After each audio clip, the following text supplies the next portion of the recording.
Bonjour à tous, on se retrouve aujourd'hui pour une vidéo sur tout le make-up que j'utilise et mes produits préférés par catégorie. Il y a des catégories où il y a un seul produit, il y a des catégories où il y en a un peu plus, mais vraiment si je dois garder, si je dois faire des choix dans mes produits maquillage, ça serait vraiment ces produits-là que je garderai. Il y en a pas mal, donc je vais essayer de ne pas être trop longue dans les catégories. Et on va commencer par la catégorie primer. Il n'y en a pas.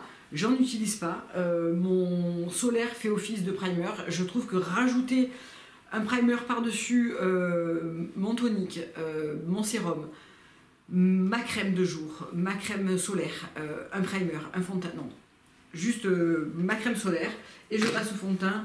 Le fond de teint que j'utilise, alors il y a des produits qui sont, c'est des vrais produits de la vraie vie que j'utilise tous les jours, les mains pas toujours très propres, enfin si, j'ai les mains propres, mais je dois toucher les produits avec. C'est le Dior Forever en teinte 2.5, c'est le teint 24 heures, sans transfert, haute perfection, concentré en soins floraux, blablabla. C'est celui que j'utilise depuis genre très longtemps. Je ne jure que par lui. Je pense que la dernière fois dans la vidéo que je vous ai filmé à make-up, j'ai utilisé le Pore Haze Erase Haze de chez Fenty. Au final, j'ai bien aimé sur le moment, mais ça en fait c'est parfait. Une pompe pour tout le visage et le cou. Il s'étire super bien, donc j'en mets vraiment finalement une très fine couche, mais il est juste parfait. Pas de transfert, une couvrance moyenne, parce que moi j'en mets pas énormément, donc on va dire légère à moyenne. Un teint mat, mais pas mat farineux, juste mat classique, normal, juste je brille pas en fait. Il ne me donne pas de boutons, il ne m'irrite pas la peau, il n'est pas inconfortable, il ne se transfère pas sur ma chemise blanche. Voilà. Il n'est pas donné, mais honnêtement il dure super longtemps parce qu'une pompe chaque jour, sauf le week-end où je ne me maquille pas, ça dure très longtemps. Je l'ai en teinte 2.5, c'est un format pompe comme ça.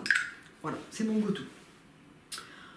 Anti-cerne, là ça se complique légèrement. Alors, mon anti-cerne préféré de tous les temps, c'est le Clove and Hollow. Malheureusement, il est arrêté. Donc moi, je l'adorais en teinte 3.5. Je ne comprends pas qu'on arrête un produit si bien. C'est-à-dire que dans tout ce que j'ai essayé, dans toutes les marques type Charlotte Tilbury, Dior, Chanel, voilà, et j'en passe, et des meilleurs, c'est pour moi le meilleur. Il est d'une finesse incroyable. Il est mat, il n'accroche pas sur les peaux sèches, il est très couvrant, mais en étant super naturel. Pourquoi on arrête ce produit en fait? Pourquoi ce produit n'est pas plus connu? Je sais pas. En tout cas, c'est le meilleur. Si je dois en choisir d'autres, parce que une fois que j'aurai fini celui-là, il n'y en a plus, autant vous dire que je vais enlever les saureurs et l'utiliser jusqu'à la dernière goutte, mais voilà. Il y en a deux que j'aime bien quand même. J'aime bien le faux filter de chez Huda. C'est pas mon favori numéro 1. Il ne remplacera pas le Clove and Hollow, mais il est correct. Je l'ai en teinte. Quoi? Marmelade. Marmelade. Je vais sortir les lunettes hein, parce que je sens que sinon, si je dois vous lire des trucs et qu'en fait je n'y vois rien, ça va être compliqué. Voilà. En teinte marmelade. Et sinon, pour, vous savez, les spots ou une rougeur ciblée, alors pas pour le contour de l'œil, je trouve que pour le contour de l'œil il n'est pas bien du tout, il serait beaucoup trop desséchant, mais j'ai ce petit stylo que j'avais acheté chez Sisley, le stylo correct, qui se présente comme ça et qui est un stylo, vous savez, anti-cerne, qui permet de vraiment venir corriger très localement un spot, un petit bouton, etc. C'est très couvrant, franchement c'est pas mal, voilà. Encore une fois, ça n'arrive pas à lâcher de mon Clove and Hollow, alors que le prix est quand même bien supérieur, mais ça permet aussi de s'emporter facilement dans le sac quand on veut corriger quelque chose, c'est très pratique. Highlight, honnêtement, j'en utilise quasiment jamais, aujourd'hui je n'en ai pas par exemple, c'est un petit glow apporté par mon blush, mais très souvent je ne mets pas d'highlighter. Si je dois en mettre un, j'aime beaucoup le Hollywood Flawless Filter de chez Charlotte Tilbury. En général, j'en ai pris qu'un, mais je mélange le 4.5 avec le numéro 2 parce que je trouve que celui-là est un peu foncé et le 2 est un petit peu trop du côté glace, vous voyez, trop froid. Donc j'aime bien mélanger les deux. Ça apporte ce que je préfère, c'est-à-dire une lumière très transparente et très légère, voilà. Ça, et sans trop déplacer les choses dessous. Sinon, je pense que celui que j'ai le plus porté, c'est le Lit de chez Milk, qui se présente comme ça, qui est un petit stick highlighter qui permet, je vous l'ai présenté plusieurs fois celui-là, qui permet d'apporter vraiment juste de la lumière aussi, pas de paillettes. Je déteste les highlighters pailletés, je déteste les highlighters trop voyants, qui soient jaunes ou qui soient trop blancs, vraiment j'aime pas. Très récemment, là, dans ma dernière commande Cult Beauty, j'ai rajouté celui de chez Say qui s'appelle, même avec les lettres c'est compliqué tellement c'est écrit petit, c'est le Star Glow. C'est un gel, alors on peut le porter de différentes manières, un peu comme le Hollywood Flawless Filter. On peut le porter en base, on peut le mélanger, on peut l'utiliser en highlight. Il est très joli, un peu blanc, mais très joli et c'est vraiment un sérum qui est très léger. Vous voyez, ça apporte vraiment ce petit effet glass skin vraiment joli. J'ai du mal à l'utiliser parce que je sais pas trop comment l'utiliser. Est-ce que je le mets en base? Est-ce que je le tapote par-dessus? Je sais pas trop. Faut que je le trouve vraiment très beau, très intéressant. Il faut juste que je trouve la bonne technique. On va passer au bronzer. J'en ai au bronzer genre contour parce que je n'utilise pas vraiment de bronzer. J'en ai deux. Le Patrickta et le Charlotte Tilbury. Je pense que mon préféré c'est le Charlotte Tilbury. C'est celui que je porte aujourd'hui. Moi je le prends en teinte medium dark. Sauf que le packaging, voilà, ça va que c'est juste sur soi. Hein, mais je trouve que c'est pas très hygiénique. Donc c'est le Hollywood Contour Wand. On a l'impression qu'il est assez vite quand on l'achète. Mais en réalité ça dure très longtemps. Je trouve que ça dure très longtemps. Et ensuite le Patrickta en duo She's Cult. Celui-là je le portais hier et je réalise à chaque fois que je le porte qu'il est très bien en fait. Hein. On a un côté contour et un côté bronzer. Donc un côté beaucoup plus froid qui est crème et un côté beaucoup plus un peu plus chaud qui est poudre. Et qui est un peu genre lumineux mais pas brillant. Enfin juste voilà, il fait pas de terre mat quoi. J'aime beaucoup ce petit duo, j'aime beaucoup les produits de Patrickta. Alors j'ai très envie d'essayer le produit teint, mais je sais que je vais être déçue parce que j'aime trop mon fond de teint. Vous voyez, si quelqu'un d'entre vous l'a testé, dites-moi ce que vous en pensez. Mais il y a un côté fond de teint poudre et un côté poudre. Non, il y a un côté, pardon, fond de teint crème et un côté poudre. Donc je ne sais pas si vous l'avez testé, je veux bien avoir votre avis. Et surtout les couleurs, parce qu'en fait je pense que je ne l'ai pas encore acheté et testé à cause des couleurs, je suis perdue. J'ai l'impression que le nom de la couleur ne correspond pas à ce que je dois prendre, enfin je sais pas. Donc celui-là de chez Patrickta, très bien, c'est les deux que j'ai. Honnêtement, j'en cherche même pas d'autres de contour parce que voilà, c'est un truc que je fais quand même parce que je trouve que c'est plus joli, bien que je le fasse pas forcément tous les jours. Et ces deux produits-là sont vraiment top. J'ai très envie d'essayer celui de chez Vive, j'ai très envie d'essayer celui de chez Victoria Beckham Beauty. Mais voilà, je trouve que j'ai déjà pas mal de produits et que c'est pas vraiment une nécessité quoi. Les blushs, j'en ai 1, 2, 3, 4. Ouais, ces 4-là sont ceux que j'utilise le plus souvent. Ils ont des couleurs différentes, donc je vais vous les montrer. On va commencer par le Patrickta, je vous l'ai montré dans ma dernière vidéo. En teinte She's Blushing. Donc c'est pas celui que je porte aujourd'hui. Aujourd'hui je porte le Hop de chez Rare Beauty. Teinte neutre, très jolie au quotidien. Une belle pigmentation, ça reste bien au long de la journée, même si c'est moins intense que le Rare Beauty, je trouve, en termes de tenue. J'aime beaucoup, je me suis commandé donc ça c'est le She's Blushing, j'ai commandé le She's Flushing. Je ne l'ai pas encore reçu, j'ai commandé hier, il y avait des offres sur Cult Beauty. Les autres couleurs me font un peu peur parce que très vives et c'est pas ce que j'ai l'habitude de porter. Mais j'aime beaucoup ce duo, neutre, très facile à assortir, que l'on se maquille les yeux ou les lèvres, c'est très facile à assortir. Ensuite, les Rare Beauty, donc j'en ai toute une collection. Ça c'est le Hop, c'est un des derniers que j'ai acheté avec le Virtué. C'est un petit rose frais, très joli. Voilà. Il en faut très peu, ça dure longtemps, ça tient très bien. C'est celui que je porte là, ça fait un petit teint frais, extrêmement agréable. Voilà. J'aime beaucoup ces blushs. Ils sont pas très chers, je crois qu'ils sont dans les 23 €. Et ils durent une éternité, il y a des couleurs qui sont très belles. Je vous ferai une petite vidéo swatch parce que j'en ai peut-être entre les mini et les grands, je dois en avoir peut-être 8 ou 9. Donc je vous ferai peut-être une petite vidéo swatch. Mon chouchou de ces dernières semaines, ça a été vraiment le NARS en teinte Dolce Vita. Donc c'est les Afterglow. J'aime beaucoup cette série, la Afterglow. J'ai aussi le baume pour les lèvres et je l'aime beaucoup. Teinte Dolce Vita, c'est celui que je vous présentais dans ma dernière vidéo. C'est un petit gel frais qui s'étale très bien et qui fait une petite couleur hyper belle. Donc il est là. J'en mets assez largement parce que moi j'aime bien quand même que ça se voie. J'en mets assez largement et je trouve qu'il est vraiment très beau. Il a un petit côté highlight intégré. C'est un gel qui fait vraiment des joues un peu dewy comme ça, très très belle. Il tient très bien, j'aime vraiment beaucoup. Je me tâte à en prendre une autre couleur. Donc pour la Noël, j'ai vu qu'ils avaient sorti des petits trios, mais dont Dolce Vita que j'ai et dont un autre que j'aime pas qui est à l'intérieur. Donc je trouve que c'est un petit peu dommage, je préfère me racheter un full size avec une teinte que j'aime.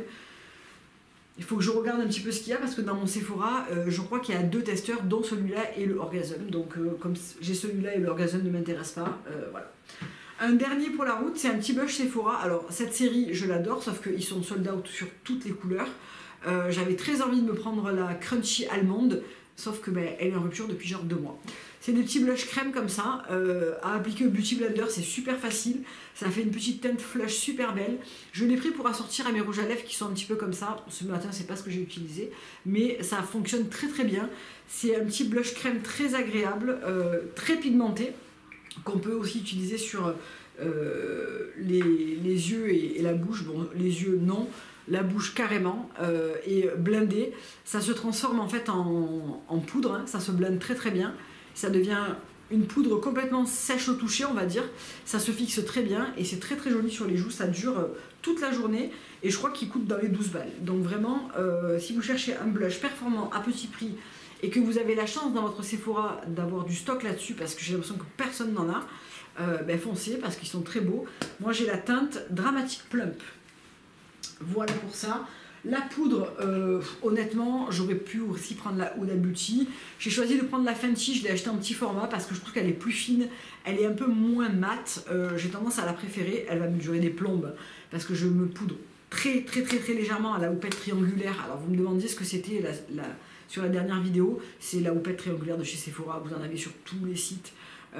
Tous les sites vous vendent ce genre de houppette. J'en trempe un tout petit peu, je tapote sur le dos de ma main et je viens faire vraiment le dessous de l'œil, un petit peu sous les ailes du nez, menton et milieu du front, mais très légèrement. Je reprends pas de produit. C'est vraiment pour voilà. J'aime bien avoir un teint qui ne soit pas mat, mais qui soit pas brillant, mais qui soit pas mat. Donc voilà. Je trouve qu'après passer un certain âge, se poudrer beaucoup, faire du baking et tout, ça peut un peu marquer les rides et moi je trouve que ça me vieillit un petit peu. Donc voilà, j'ai pas trop envie de ça. Produits sourcils, je tourne toujours avec les mêmes choses, alors là pour le coup depuis genre des années sur les sourcils. Anastasia, donc j'ai le Brow Definer en teinte Medium Brown, donc c'est celui qui est un petit peu genre biseauté comme ça au bout. Je fais mes contours avec. Ensuite j'utilise le Brow Pen qui est un peu pour se faire genre des poils. Alors je précise que j'ai un micro shading, micro blading qui tient pas des masses. Donc je suis obligée de reprendre quand même mes sourcils pour leur redonner un petit peu plus de profondeur. Je le fais beaucoup moins qu'avant où je n'avais pas de sourcils, hein, c'est évident, mais je ressens quand même le besoin de les faire un petit peu. Et pour fixer, le Got2b, c'est le Got2b quoi? Il n'y a rien marqué, c'est le Got2b que j'ai acheté à normal, qui fait, vous savez, les contours des flyaway, des cheveux et des sourcils. Il est très bien pour un petit prix. Je cherche pas vraiment plus loin, c'est un super gros format qui me dure une éternité. Voilà, il fixe très bien, j'ai pas de complainte. Base pour les yeux, j'adorais la Urban Decay. Ensuite je suis passée à la Green Beauty, j'adorais la base de chez Ilia. L'année dernière je crois que j'ai pris la Too Faced. Alors je mets toujours une base pour les paupières parce que j'ai la paupière grasse et que même si je me la maquille pas, j'ai envie qu'elle reste nette. Le seul moyen qu'elle reste nette pour moi c'est de mettre une base. Je suis pas ultra fan de la Too Faced. J'avais essayé la Nars, de mémoire j'étais pas ultra fan non plus. Je me reprendrai peut-être la Urban Decay sur Cult Beauty parce que si vous avez une base à me conseiller, green ou conventionnelle, mais qui est vraiment bien, qui pique pas les yeux, qui laisse la paupière mate, qui accroche bien les fards, dites-moi parce que moi je suis pas ultra fan de celle-là. Voilà, je l'utilise, ça dure 1000 ans en plus parce qu'on en met peu. Dites-moi. En ma paupière, si je dois garder 2 palettes, Patrick Ta, Victoria Beckham. En général, j'utilise celle-là tous les jours. C'est la signature, j'utilise la teinte beige et celle-ci, et quelquefois celle-ci, et ouais, toutes en fait. Mais en général, celle-ci dans le creux, celle-ci en ras de cils, et celle-ci sous mon sourcil et pour faire propre. C'est ce que j'ai fait aujourd'hui. C'est très léger, comme d'habitude, mais c'est une palette que j'aime bien, que je trouve très pratique, qui est hyper belle quand elle est propre, parce qu'avoir les traces de doigts qui s'accrochent, c'est pas génial. C'est compact, c'est parfait à amener, c'est super beau. Bref, c'est Victoria, quoi. Voilà. Et je vais nettoyer aussi la surface de celui-ci parce que vraiment les traces de doigts sur les packaging Patrita, c'est vraiment l'horreur. C'est la Major Dimension 2. Donc j'ai très envie de me prendre la 3 parce qu'elle est que mat, parce que moi en fait j'utilise pas les teintes pailletées, ou quelquefois juste celle-ci quand je veux vraiment faire un petit truc au centre de l'œil, mais en général j'utilise ces deux crèmes là qui tiennent extrêmement bien avec ou sans base, ça tient super bien, c'est hyper pigmenté et c'est top pour faire les bases. Et très souvent je porte celle-ci toute seule sur toute la paupière mobile. J'utilise les deux teintes les plus foncées, la plus claire qui est là, qui n'est pas pailletée, celle-ci, quelquefois celle-ci et quelquefois celle-ci, mais voilà. Quand on se maquille assez peu les yeux et qu'on aime avoir quelque chose de naturel, c'est quand même une grosse palette, je trouve. Alors, dans la mat, ce que j'aime, c'est qu'il y a une rangée chaude, une rangée froide, et qu'il y a des couleurs qui me plaisent beaucoup. Donc, je pense que je me prendrai quand même, genre pour la Noël ou quand il y aura des offres, la Major Dimension 3. Je garderai celle-là surtout pour les ombres crème, en fait. Ensuite, crayon pour les yeux. Alors, j'en ai pas mal, parce qu'en fait, ça, c'est un produit que j'utilise assez souvent. Souvent avant, quand je me maquillais pas la bouche, je me maquillais un trait de crayon. Alors j'ai mes préférences dans chacune des couleurs. J'ai un brun qui est Cézanne. Alors Cézanne à un moment donné envoyait du maquillage. Ce maquillage il devait sortir à un moment donné. Je n'ai pas compris pourquoi il sortait pas. Mais moi j'avais reçu un crayon brun foncé, celui-là, et le mascara. Le mascara je l'ai terminé, il était excellent. Et ce crayon brun il est juste parfait. C'est un brun foncé, il tient hyper bien, il coule pas. Il est parfait. Alors pourquoi ils n'ont pas sorti leur gamme de maquillage? Si quelqu'un a l'info, je veux bien le savoir, parce que je ne sais pas. Le Pillow Talk de chez Charlotte Tilbury, c'est ce brun là, beaucoup plus clair, que j'adore porter en wing au coin externe de l'œil. Celui-là que je porte en général sur toute la paupière, c'est le Satin Kajal Liner de chez Victoria Beckham, qui a d'ailleurs au passage bien augmenté ses prix, merci le reportage Netflix, qui est celui-là. Moi je l'ai en teinte, c'est Cooper je crois. Ils sont très beaux, hein. Ils tiennent extrêmement bien. Une fois qu'il aura séché, je ne pourrai pas l'enlever à part avec de l'huile démaquillante et bien frotter. Il reste en place toute la journée, même sur toute la paupière mobile, et c'est un des rares produits que je peux porter sans base sur ma paupière et ne bougera pas. Ensuite j'ai ce petit ciselé qui est un aqua coll et que j'avais choisi parce que, vous allez comprendre, il est bleu canard. Alors j'aime pas la formule, je trouve qu'il est très chiant à travailler parce qu'il accroche beaucoup, mais on peut vraiment l'étirer, le blinder, et c'est assez joli, surtout pour l'été. Ça fait un joli trait bleu, turquoise, légèrement canard comme ça, que j'aime beaucoup. Le noir, c'est un très vieux 100% pur, j'en avais eu deux. Si je dois utiliser un Kajal noir, c'est toujours celui-là. Voilà, il fait très bien le job. Je mettrai tout ça en barre d'infos. Mascara, en ce moment je tourne avec 2 miniatures. J'ai eu pas mal de miniatures lors des derniers journées gold de Sephora, etc. Je suis toujours avec le Dior Show Iconic Curl, c'est celui que je porte chaque jour, je trouve. Juste, mais il est magnifique. Donc celui-là, je suis à peu près sûre de le prendre en grand format. Il est vraiment parfait. Et très belle surprise avec le Size Up de chez Sephora, qui me fait des super beaux cils. Alors il est un peu... Celui-là fait volume, longueur, noirceur, courbure. Celui-là fait surtout noirceur, courbure, longueur, moins de volume. Pourtant, il fait quand même des très beaux cils. Il est beaucoup moins cher que le Dior. Les deux tiennent très bien, se transfèrent très peu. Moi, j'ai toujours un peu ce petit problème parce que depuis que je fais la cure Grande Lash pour les cils, j'ai les cils qui sont beaucoup plus longs qu'avant. Et quand je mets le mascara, ça touche un peu ma paupière supérieure. Donc, quelquefois, ça fait la marque noire. C'est pas très joli.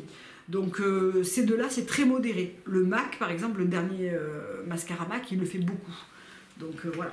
Et en mascara que j'aime bien de temps en temps, c'est celui-ci de chez Charlotte Tilbury, le Push Lash Mascara, en couleur Pillow Talk. C'est un brun un peu rougi. Je l'adore surtout l'été. Quand je me maquille pas, en fait, je le pousse un peu en racine de cils. sans vraiment aller jusqu'à la pointe des cils. Et si je le mets sur tout le cil et tout, je finis toujours par une très fine couche à la pointe des cils avec du noir. Parce qu'en fait, on voit beaucoup moins vos cils et ça fait un peu bizarre. Mais en faisant ça, ça crée une espèce de petit charbonneux marron naturel en ras de cils. C'est magnifique. Et ça, avec un rouge à lèvres rouge très vif, c'est très beau. J'aime beaucoup. On va passer aux lèvres. Alors si je me maquille pas, si je me maquille les yeux, que je me maquille pas les lèvres, ce qui est assez rare en ce moment, mes deux petits favoris sont ceux-là.